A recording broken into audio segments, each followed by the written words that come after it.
오늘의 말씀은 마가복음 10장 27절 말씀입니다. 예수께서 그들을 보시며 이르시되 사람으로는 할 수 없으되 하나님으로는 그렇지 아니하니 하나님으로서는 다 하실 수 있느니라. 아멘.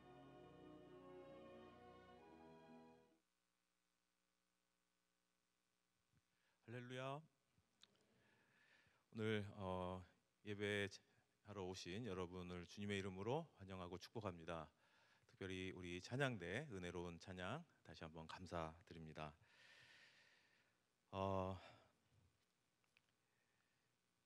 여러분 최근 많은 영화들이 개봉하고 있는데 여러분 아마 좋아하시는 분들도 많이 계실 것 같은데 최근 미션 임파서블이라는 시리즈물이 영화가 이제 이번이 7번째 편인가 그렇게 알고 있는데, 아무튼 미션 임파서블 시리즈의 신작 영화가 지난 7월 정도에 개봉됐었던 걸로 알고 있습니다. 아주 유명한 배우인 탐 크루즈가 출연하는 영화로 아주 유명하죠. 이 영화 이름도 많이 알려져 있습니다. 패러디도 많이 되기도 하고, 미션 임파서블이라고 하는 이 영화 이름 매우 유명한 영화이고요. 많은 사람들에게 알려져 있습니다. 여러분 이 영화 이름의 이 영화 제목의 뜻이 무엇입니까? 미션 임파서블. 반드시 미션은 뭐죠? 보통 이런 첩보원이나 어떤 임무를 부여받은 사람에게 반드시 수행해야 되는 일을 우리가 보통 미션이라고 하죠. 저와 여러분 우리 크리스천들에게도 하나님께서 나에게 주신 미션이 있다 그러면 그것을 내 삶 가운데 어떻게든 사명감을 가지고 해내려고 하는 그런 것을 우리가 미션이라고 부르기도 하고요. 학교나 이런 대학에서도 미션 스테이트먼트라고 해서 그 학교가 반드시 교육을 통해서 이루고자 하는 사명, 이것을 미션이라고 부릅니다. 그래서 이 미션은 결코 가벼운 일이 아니에요. 꼭 해내야 되고 반드시 수행해야 되는 일을 우리가 보통 미션이라고 부르는데요. 근데 이 미션이 어떻다는 거예요? impossible, 불가능하다는 거예요. 미션명이 불가능이에요. 이거 너무 모순된 표현입니다. 실은 반드시 해내야 되는 일인데 불가능한 일이라는 겁니다. 그 미션이 불가능하다라는 모순적인 표현의 영화 제목인데, 실제로 영화를 보신 분들은 아시겠지만 어떻게 됩니까? 어떻게든 해내죠. 근데 영화는 영화일 뿐 매우 비현실적입니다. 우리가 볼 땐 재밌지만 현실에서 여러분들이 그런 미션 임파서블을 부여받게 된다면 여러분 감당하실 수 있을 것 같아요? 그거는 정말 말 그대로 미션 임파서블, 우리가 불가능한 일일 것입니다. 이 영화 속의 이야기에서는 뭔가 연출된 어떤 각본에 짜여져서 뭔가 극적인 소위 성공을 거두긴 합니다만은, 영화는 영화일 뿐 우리 삶에, 실제 저와 여러분의 삶에 벌어지는 많은 미션들 가운데 소위 미션 임파서블이라고 불리울 만한 일들에 놓이게 된다면 그런 일들은 우리에게 얼마나 크고 무겁고 어려운 일로 느껴질까요? 아까 말씀드렸지만 이번 영화의 시리즈 순서상 7번째 영화 시리즈라고 알고 있는데요. 우리 삶의 미션 임파서블 시리즈는 7번째가 아니라 훨씬 더 많은 시리즈로 다가오게 되는 경우도 있는 것 같습니다. 삶의 여정 속에서 마주하게 되는 다양한 도전, 미션 앞에 서게 될 때 우리는 오늘 이 말씀을 한번 잘 기억해 보면 좋겠는데요. 오늘이 우리가 함께 읽은 이 본문 말씀을 잘 기억하고 우리 삶에 되새기기 위해서 조금 제가 한번 설명드려보고 싶은 하나의 어떤 개념이 있습니다. 여러분, 우리가 스트레스라고 하는 것은 많이 쓰는, 일상적으로 많이 사용하는 단어이긴 한데요, 그만큼 이 심리학 분야에서는 굉장히 연구가 많이 되고 있는 분야입니다. 스트레스 이론이라고 하는 것도 있는데, 리차드 라자루스라고 하는 가장 스트레스 이론 영역에서는 저명한 분이 인간이 어떻게 스트레스를 인지하느냐, 또 그 스트레스에 반응하느냐라고 하는 절차를 연구하였고, 많은 분야에서 그러한 이론이나 절차들을 수긍하고 있습니다. 인간이 그렇게 스트레스 상황을 인식하고 스트레스를 느끼는 것 같아라고 그 설명에 많이 설득력 있다라고 인정하고 있다는 것이죠. 제가 한번 설명드려 보겠습니다. 자, 인간은 어떤 일이 벌어지면, 내 앞에 어떤 일이 벌어지거나 나에게 어떤 일이 생기면요, 여러분이 느끼지 못하는 순식간에 이런 질문을 떠올린다고 합니다. 첫 번째 질문, 이 일이 나와 상관이 있는가? 라는 질문을 여러분이 의식하지도 못하는 속도로 스쳐 지나간다는 거예요. 그러니까 여러분이 어떤 일이 짠 벌어졌어요. 근데 그 일이 나와 상관이 있는 일인가? 나와 관련이 있는가? 라고 하는 질문에 여러분은 스스로 바로 즉각적으로 대답한다는 겁니다. 나와 상관이 없어. 그럼 여러분 어떻게 행동할까요? 여러분 앞에 어떤 일이 벌어졌는데 그 일은 여러분에게 아무런 자극이 되지 않습니다. 도전이 되지 않습니다. 말 그대로 스트레스가 되지 않아요. 우리가 저는 이제 중독 분야에서 예방 교육을 하러 많이 가는데요. 예방 교육할 때 가장 많이 하는 것 중에 하나가 그 어떤 예방하려고 하는 거, 오늘 이따가 알코올 얘기도 할 텐데, 알코올, 도박 같은 우리가 전통적인 어떤 중독과 관련된 마약, 요즘은 굉장히 많은 문제가 되고 있죠. 이런 것들을 예방하려고 할 때 가장 많이 하는 접근인데, 가장 비효과적인 접근 중에 하나가 뭐냐면, 이 알코올이나 도박이나 마약과 관련된 심각한 폐해 있죠. 그것 때문에 망가진 어떤 사람의 모습, 또는 그것 때문에 망가진 어떤 신체 어떤 그 장기가 손상된 모습, 그것으로 망가진 완전히 비포 애프터가 완전히 달라진 어떤 사람의 얼굴 모습, 또는 여러 가지 사회적 폐해, 이런 것들을 충격적이고 봐서 인상이 찡그러질 정도로 아주 강렬한 자극 같은 거를 제시해 줍니다. 보통 우리 그거 보고 아우 저런 걸 보고도 술을 마신단 말이야? 저런 걸 보고도 도박을 또 한단 말이야? 저런 걸 보고도 마약에 손을 댈 수 있을까 할 정도로 끔찍한 사진을 예방교육에서 보여줘요. 근데 제가 뭐라고 말씀드렸죠? 우리가 많이 하지만 효과가 많지 않다 그랬죠. 왜 효과가 많지 않을까요? 사람들이 그 자극을 딱 접했을 때 나와 관련이 있는가라는 질문에서 NO라고 대답한다면 그 자극은 아무리 끔찍한 장면이어도 나에게는 별 영향이 없는 거예요. 그 대표적인 대상이 청소년들입니다. 청소년들은 나는 저런 일이 걸리지 않을 거야. 나는 그또 나에겐 아주 먼 미래의 일이니까 그렇게 별로 와닿지 않기 때문에 그러한 어떻게 보면 협박식, 아주 강렬한 폐해 중심을 알리는 자극에 제시하는 형태의 예방 교육은 청소년들에게는 별로 효과적이지 않더라라는 결과가 많아요. 오히려 저 내가 관심 있는 건데, 나도 저런 거에 관련이 있을 것 같은데라고 하는 것은 사소한 것도 주의 집중해서 본다는 거죠. 왜? 어떤 자극이든 나에게 어떤 일이 펼쳐졌을 때 나와 상관이 있는가라는 자동적 질문에 내가 스스로 예스라고 대답할 때부터 그 자극은 나에게 연관되기 시작하기 때문입니다. 그래서 우리는 어떤 상황이 벌어졌을 때 내가 스트레스를 받는다, 또는 나에게 어떤 영향을 미친다라고 하는 것은 순간적으로 지나간 이 일이 나와 관련이 있는가라는 질문에 나 스스로 예스라고 대답했기 때문입니다. 이 일이 나와 상관이 있는가? 예스. 자, 두 번째, 그러니까 이거는 여러분 이렇게 천천히 흘러가지 않아요. 여러분의 인지 과정은 순식간입니다. 이미 순식간에 지나갔고, 여기서 만약에 예스, 나와 상관이 있어라고 여러분이 대답하게 된다면 두 번째 질문으로 바로 자동적으로 넘어가게 됩니다. 이 두 번째 질문은 뭐냐면, 이 일은 나에게 긍정적인 건가? 관련이 있다면 긍정적인 건가? 아니면 부정적이거나 해롭거나 위협적인 것인가? 라고 하는 그 다음 질문으로 바로 넘어가게 됩니다. 만약 예스, 긍정적이다라고 한다면 그 일은 나에게 스트레스 받아 이런 반응을 불러일으키지 않겠죠. 그런데 나에게 좀 위협적이야, 나에게 뭔가 해로운 일이 될 수도 있을 것 같아, 또는 좀 부정적인 상황이 펼쳐질 것 같은데 라고 하는 뭔가 위협이나 도전으로 인식하게 된다면 그 다음 세 번째 질문으로 넘어가게 됩니다. 이게 순식간에 일어나는 거예요. 그 세 번째 질문은 뭐냐면, 이게 나에게 위협이 될 수 있다고? 해로울 수 있다고? 나에게 도전이라고? 그렇다면 세 번째 질문, 내가 이 일을 대처할 수 있는 능력이 있는가? 여기에 내가 맞설 수 있는가? 내가 여기에 뭔가 해결책을 제시할 수 있는 뭔가를 내가 가지고 있는가? 라는 세 번째 질문으로 넘어간다고 하는 것입니다. 첫 번째, 두 번째, 나와 관련이 있을까? 이게 나에게 도전인가? 라고 하는 질문에 예스라고 느끼는 순간 이건 나에게 미션이 돼요. 나와 관련이 있고 그냥 둬서는 안 되는 일이잖아. 어떻게든 해결해야 되는 일이 되어버리는 거예요. 미션이 됩니다. 그런데 내가 이것에 대한 대처 자원이 있는가? 대처할 수 있는가? 라는 질문에 예스가 되면 미션 파서블이 되죠.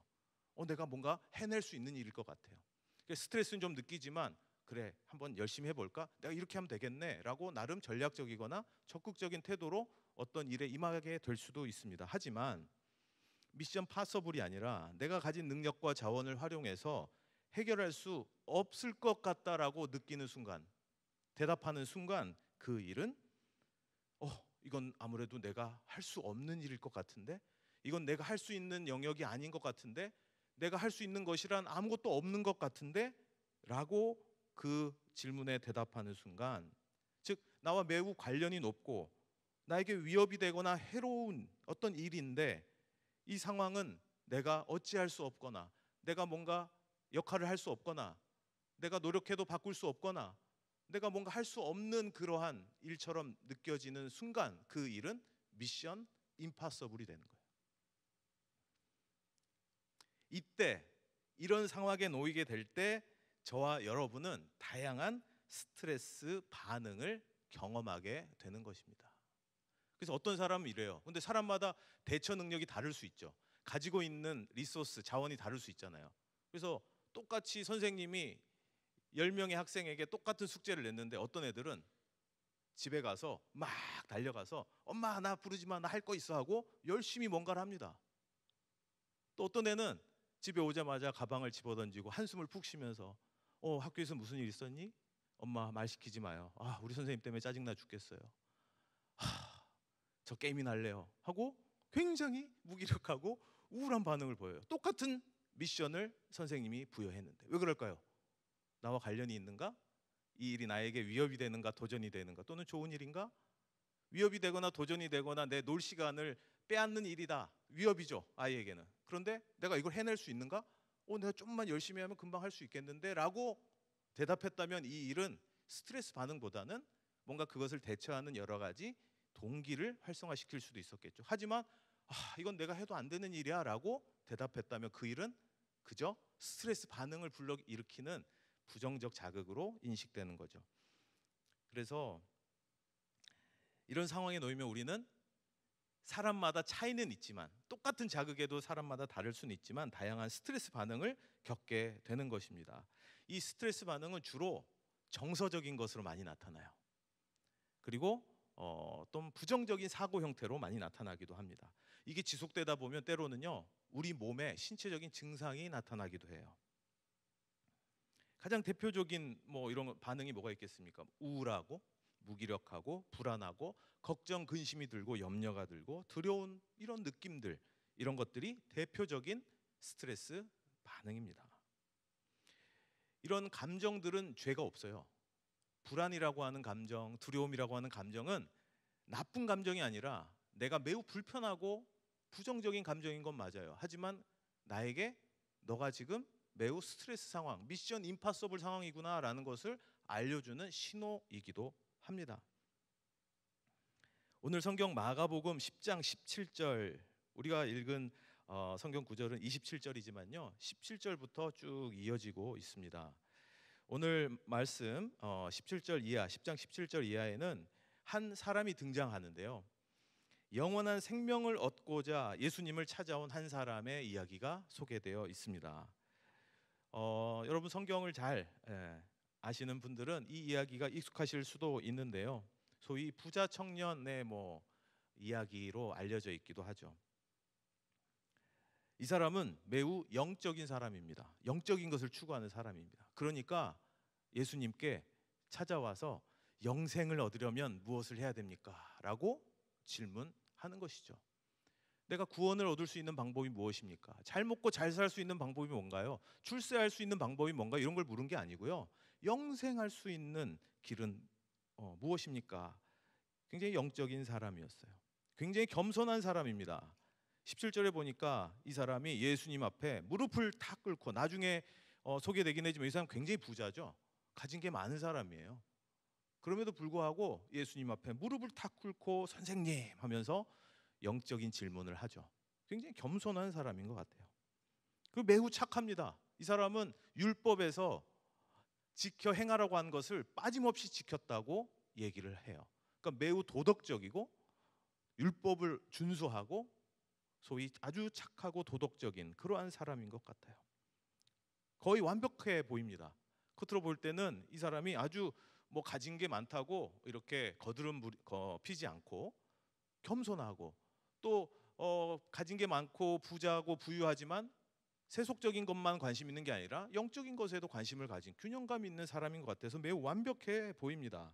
심지어 예수님도 이 사람을 매우 좋게 보신 것 같아요. 그래서 21절에 이렇게 기록되어 있습니다.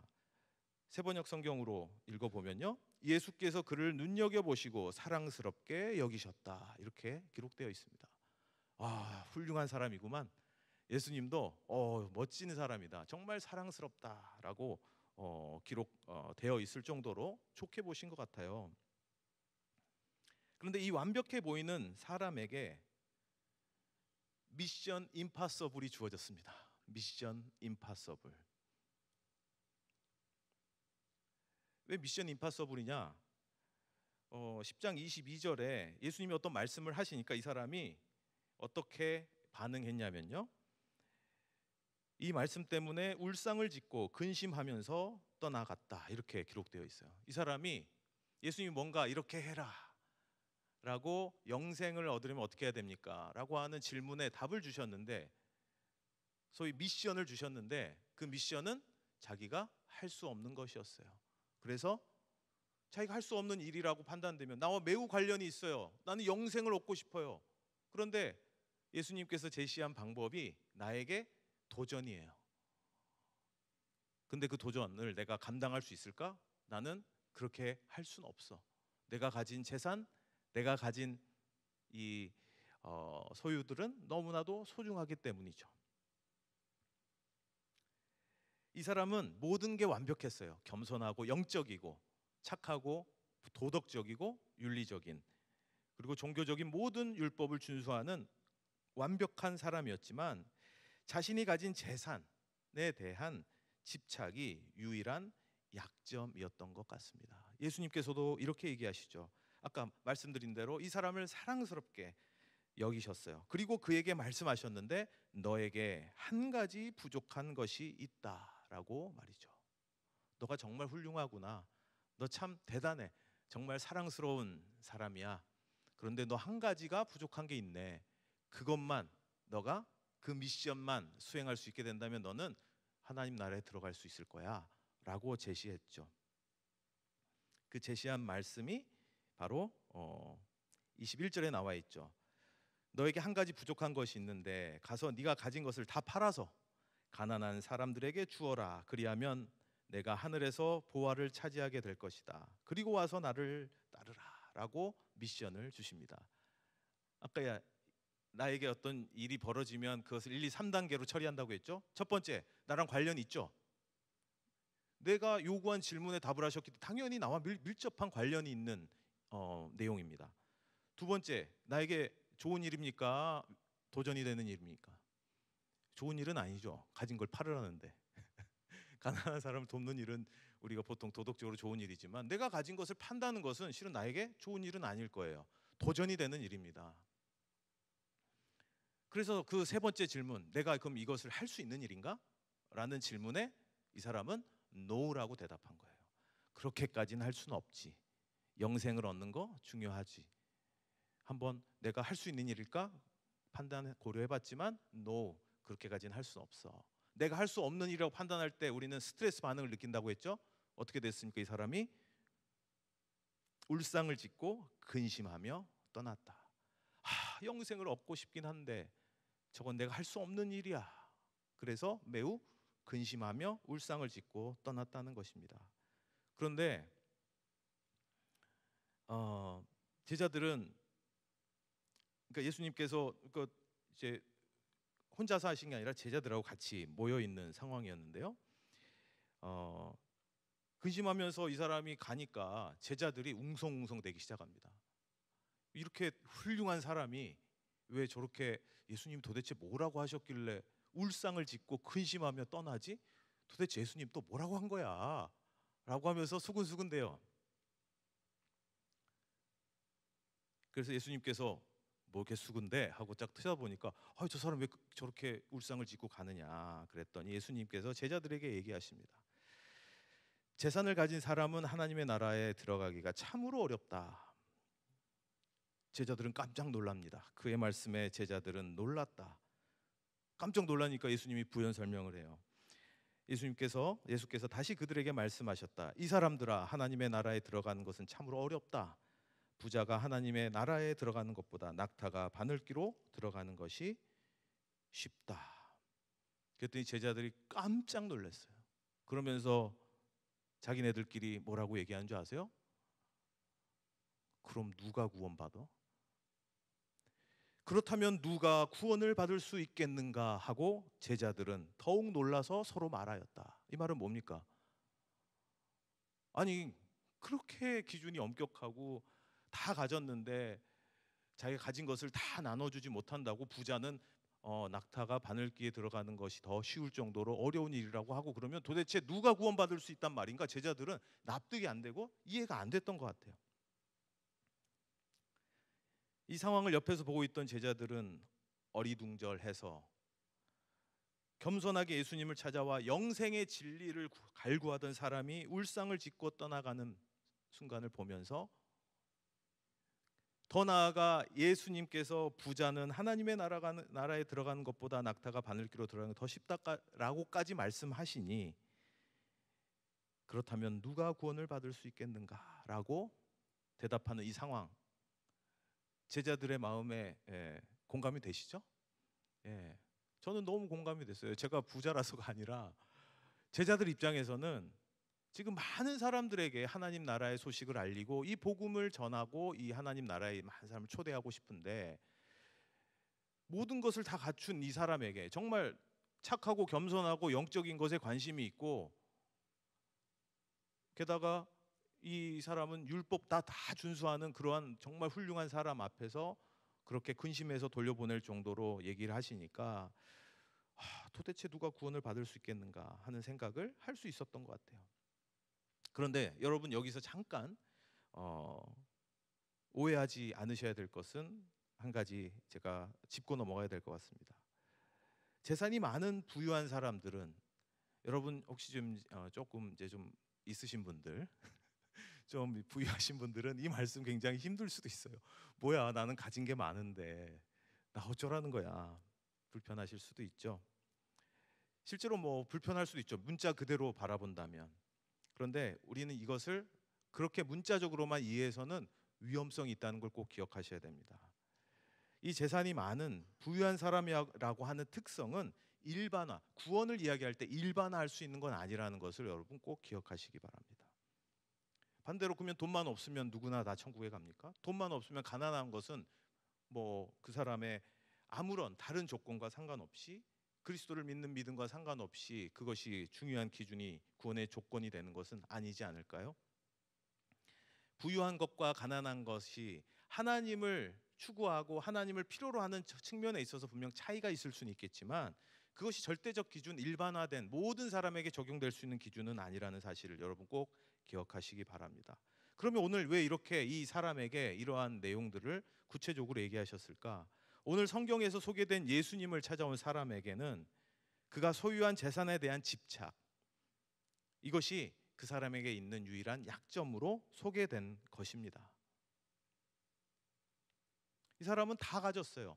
다 칭찬받을 만해요. 예수님께서 사랑스럽게 여길 만할 정도로 모든 게 완벽했어요. 하지만 이 사람은 열심히 일해서 번 자신의 소유 재산에 대해서는 좀 집착이 있었나 봐요.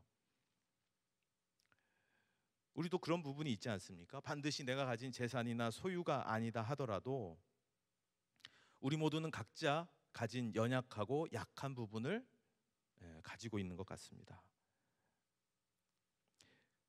이 약한 부분이 건드려질 때 우리에게는 가장 미션 임파서블 상태에 머물게 되는 경우가 많습니다. 가장 힘든 경우가 많아요. 남들은 다 해내는데, 남들은 괜찮게 사는 것 같은데, 남들은 그냥 잘 견뎌내는 것 같은데, 나는 나의 약점과 관련된 것을 건드려지는, 그것이 생각나게 되는 어떤 일을 마주하게 된다면 그 일은 내가 해내기에, 내가 뭔가 견뎌내거나 내가 그것을 처리해내기에 참 어려운 일이 되는 것 같습니다. 나의 약한 부분을 계속 떠오르게 하고 그로 인한 스트레스 상태에 계속 머물게 하는 질문과 도전 앞에 서게 될 때가 우리에겐 있다는 것입니다. 이러한 미션 임파서블, 내가 할 수 있는 것이 없는 것 같은 상황, 이럴 때를 우리가 살다 보면 반드시 만나게 된다는 것이죠. 우리가 울상짓게 되고 근심, 걱정, 염려, 불안, 두려움, 슬픔을 느끼게 하는 일들을 우리는 살면서 만나지 않습니까? 그런 일들 중에서도 내가 도저히 할 수 없는 일들, 어찌할 수 없는 일들, 내가 뭔가 한다고 또는 내가 대처한다고 해결할 수 있거나 해결할 수 있지 않거나 하는 일이라면 우리는 어떻게 해야 될까?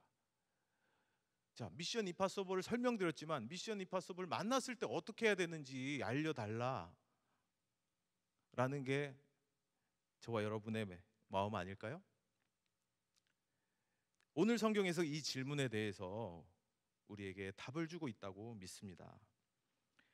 도대체 누가 구원을 받을 수 있단 말인가? 라고 제자들이 푸념 섞인 예수님의 말에 이해할 수 없다는 식의 반응을 하는 제자들의 수군거림에 예수님께서 제자들의 눈을 하나하나 바라보시고 이렇게 말씀하시는 겁니다. 그게 오늘 성경 본문 말씀입니다. 27절 말씀이죠. 예수께서 그들을 눈여겨보시고 말씀하셨다. 사람에게는 불가능하나 하나님께는 그렇지 않다. 하나님께는 모든 일이 가능하다.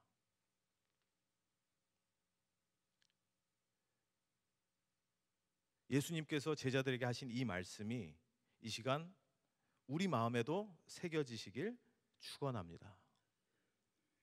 나에게 미션 임파서블, 내가 할 수 없는 일일지 모르지만 하나님에게는 그렇지 않다. 하나님께는 모든 일이 가능하다. 요거 같이 아멘 해볼까요? 하나님에게는 모든 일이 가능하다. 아멘. 이게 우리가 하나님을 믿는 믿음의 핵심 아닐까요? 내가 다 할 수 있으면, 나도 탐 크루즈처럼 미션 임파서블, 내가 사람의 도움을 얻건 내가 무슨 가진 걸 활용하던 다 해낼 수 있으면 우리에게 왜 하나님이 필요합니까? 우리는 할 수 없다. 그런 일이 있다. 미션 임파서블, 나는 할 수 없어요. 하나님 어떡하죠? 이 질문에 제자들이 그럼 도대체 구원은 누가 받습니까? 라는 질문 앞에 예수님께서 사람은 할 수 없다. 사람에겐 불가능한 것이 있지. 극복할 수 없는 것이 있지. 인간의 욕구, 생물학적인 조건, 질병, 내가 가진 여러 가지 미션 임파서블 속에서 인간으로서는 해낼 수 없는 불가능한 일들이 있을 수밖에 없지. 하지만 하나님에게는 그렇지 않다. 하나님에게는 모든 일이 가능하다라고 예수님께서 제자들에게 답변하신 이 말씀이 바로 저와 여러분들의 고백이 되시기를 간절히 원합니다. 여기에 미션 임파서블을 이러한 원리로 수행한 한 가지 위대한 스토리를 소개하며 마무리해 볼까 합니다. 미국에서 있었던 일입니다. 1939년, 거의 한 100년 전 가까이 된 오래전으로 돌아가는 일인데요. 미국 오하이오 에크론시에는 인류 역사상 가장 중요한 일로 꼽힐 수 있는 일이 시작된 순간입니다. 여러분들은 근데 처음 들었을 수도 있어요. 왜 그러냐면 이거는 그 문제의 당사자, 미션 임파서블의 그 문제를 가지고 있는 당사자들에게는 정말 엄청난 위대한 사건이었겠죠. 그렇지만 그 일과 상관없는, 아까 나와 상관이 있는가? 노 하면 별로 관심이 없죠. 이것은 알코올 중독자들의 이야기입니다. 빌 윌슨이라고 하는 지독한 알코올 중독자가 있었어요. 이분은 나름 청년기까지는 성공한 사업가고 또 이렇게 아주 사람들에게 관심 받는 미래가 이렇게 긍정적으로 평가받는 장교이기도 했어요. 근데 어느 순간 이 사람이 술 한 잔의 경험을 통해서 엄청난 빠져들기 시작합니다. 술의 매력에 빠져들기 시작합니다.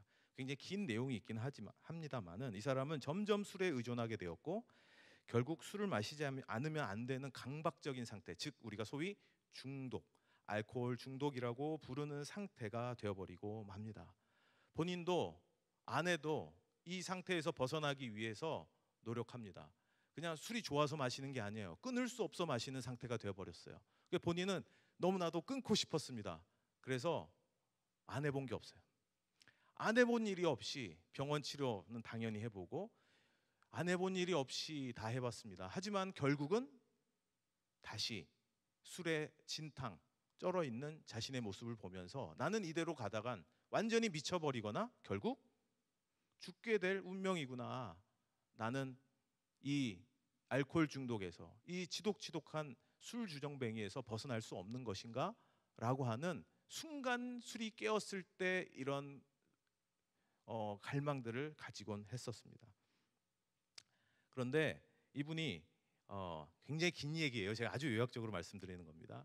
이분 우연히 아주 어렸을 때부터 친하게 지냈던 친구에게 전화가 옵니다. 야, 오랜만에 나 뭐 이 근처에 있는데 한번 볼래? 야, 니네 집으로 갈게. 그랬더니 와라. 근데 이 두 분이 청년 시기에 둘이서 술을 많이 먹던 술 친구이기도 했던 거예요. 그래서 야, 옛날처럼 우리 집 그 부엌 바닥에서 술이나 진탕 먹자 하고 오라고 했던 거예요. 그래서 딱 갔더니 그리고 이제 술을 꺼냈겠죠. 이 빌 윌슨이라는 분이요.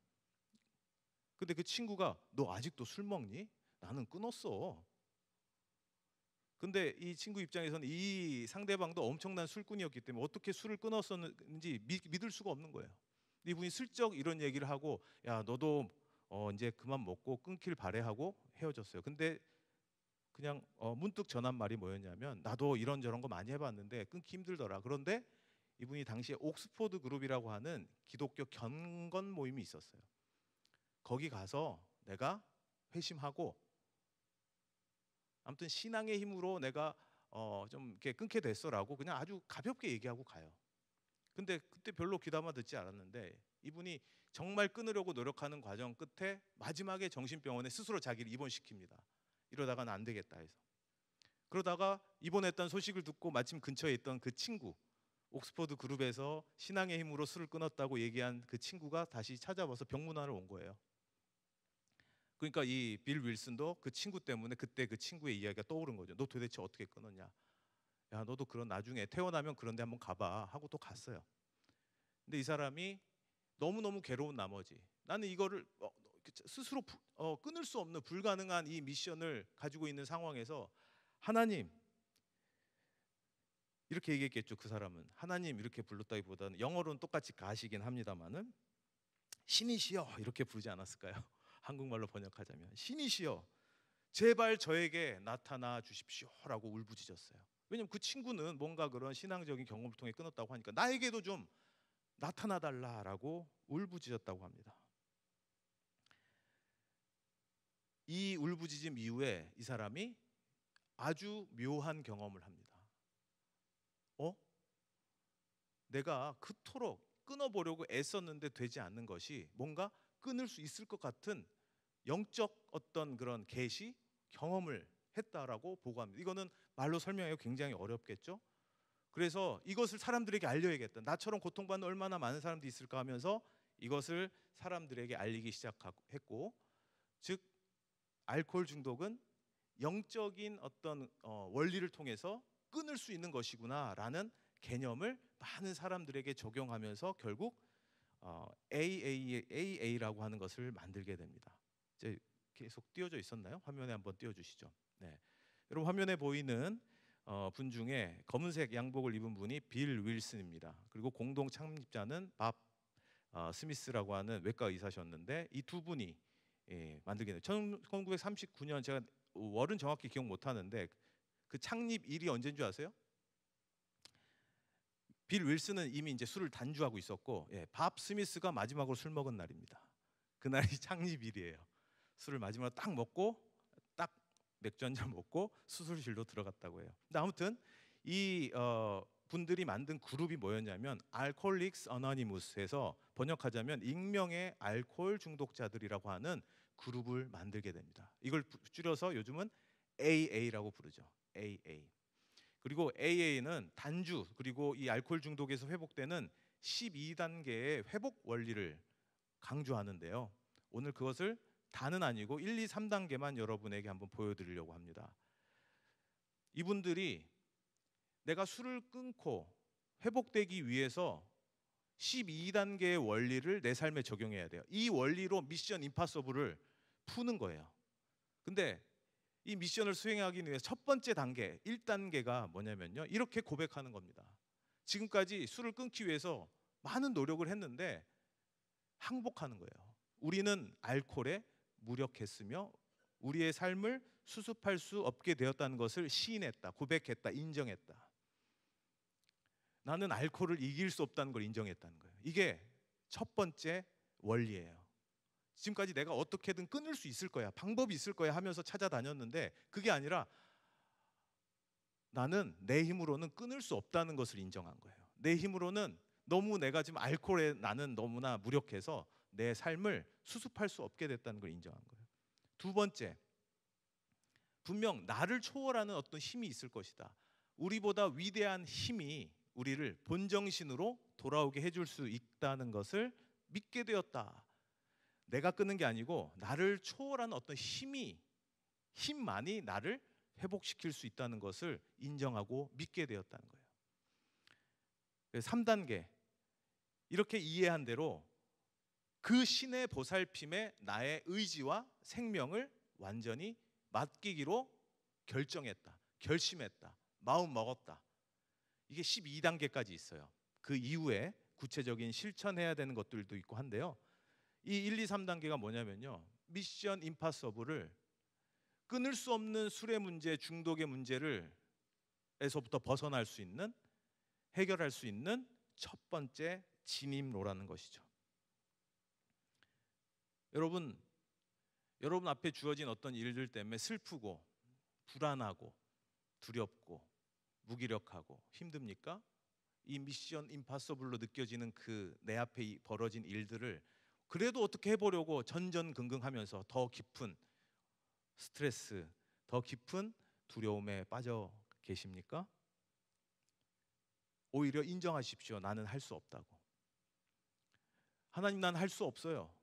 하나님, 나는 내가 할 수 있을 줄 알고, 내가 능력이 많은 줄 알고, 제가 할 수 있는 힘이 많은 줄 알았는데 아니었어요. 저는 내가 고민하고 있는 이 문제 앞에, 이 질병 앞에, 이 어려움 앞에, 이 관계 문제 앞에 저는 무능력합니다. 무력합니다. 할 수 있는 게 아무것도 없습니다. 하지만 나보다 위대하신 신께서, 하나님께서 나를 회복시켜 주실 수 있을 것이라, 나를 견뎌내게 지켜 주실 거라 믿게 되었습니다. 믿습니다. 내가 이렇게 믿는 대로, 이해한 대로, 알고 있는 대로, 고백하는 대로 나는 내 삶을 실제로 당신께 맡기겠습니다.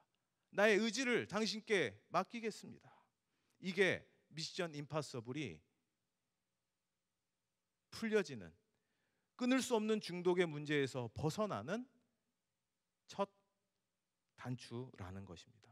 여러분이 AA가 뭐 만병통치약은 아닙니다. 왜냐하면 사람들이 모여서 하는 거니까요. 하지만 이 원리를 통해서 그 빌 윌슨과 밥 스미스라고 하는 두 분에서 시작된 이 운동이 지금은 전 세계, 우리나라도 1970년도에 들어와서 우리나라에 있는 알코올 문제로 어려움 겪는 분들에게 정말 큰 회복의 하나의 어떤 자원이 되고 있고요. A에서 시작했지만 모든 중독 분야, GA, 갬블러스 어나니무스, 익명의 도박 중독자 모임, 나코틱스 어나니무스, 익명의 마약 중독자의 모임, 또 가족 모임 등등 해서 수백 개의 뭔가 나의 힘으로는 해결할 수 없지만 영적인 나를 초월하는 신의 도움을 통해서 내가 이 문제로부터 벗어날 수 있는 회복을 추구하는 사람들의 모임이, 이 원리가 엄청나게 파생되어서 지금은 가장 영향력 있는 중독 문제를 치유하고 해결하는 방법이 되어 있습니다. 여러분, 우리도 하나님 앞에서 우리가 할 수 없다는 것을 인정하고 하나님께서는 하실 수 있다는 것을 오히려 믿고 맡겨드릴 때 우리의 미션 임파서블, 내가 할 수 없는 일을 하나님께서 하심으로 할 수 있게 되는 놀라운 축복이 여러분에게 펼쳐지시길 간절히 원합니다. 슬라이드 하나가 더 있어서요.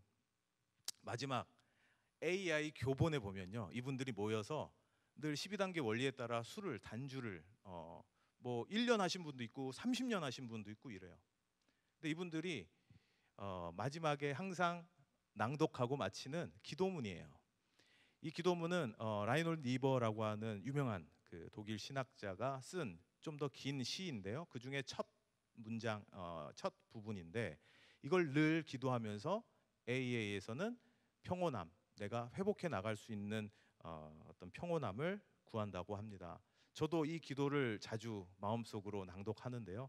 간단하니까 여러분 한번 같이 읽어보고 여러분의 마음에 한번 새겨보면 좋을 것 같습니다.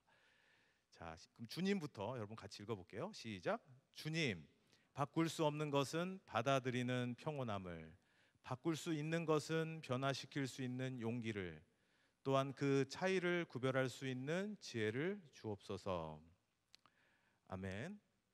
우리가 바꿀 수 없는 것, 그건 뭐냐면 내가 할 수 없는 것에 대해서는 인정하고 하나님께 온전히 맡기는 것입니다.